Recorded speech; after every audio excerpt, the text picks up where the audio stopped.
We Back. What does that mean to you?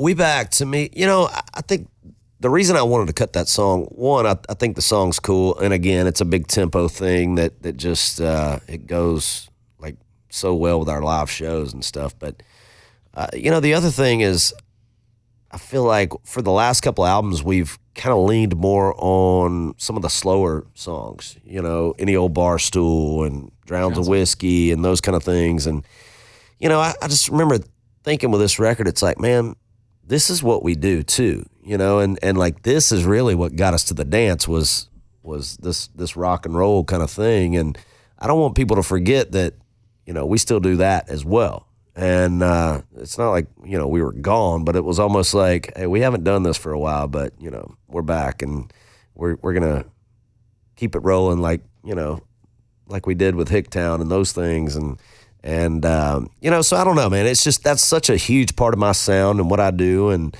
I feel like we had not really gotten away from it. We just hadn't released anything like that in a while. Those songs were on the album. We just hadn't really put them out in a while. And we had some great songs. They were just a little on the slower side, and I felt like, they needed to be from an heard. artist side, do you notice when you hit those songs that the fans at a concert sit down for? 100%, man.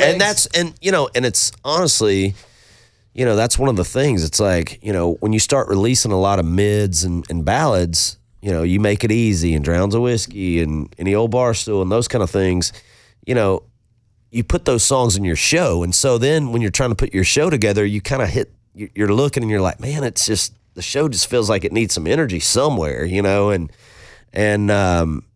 and so, that's why you have to put those tempos out every now and then. And for me, I just kind of felt like it was time, and luckily on this album, we have a few of them that I think are really cool that we can, slide in the show and make the show cool. But, it makes it better when the fans know the song, so what I mean? So if it's a single, they're hearing it all the time, then if we just played We Back randomly, they'd be like, oh, it's cool. But if they hear it on the radio and then you play it, it's like, oh, that's our jam, and so it had just been a while since we put one out, so I just felt like it was time.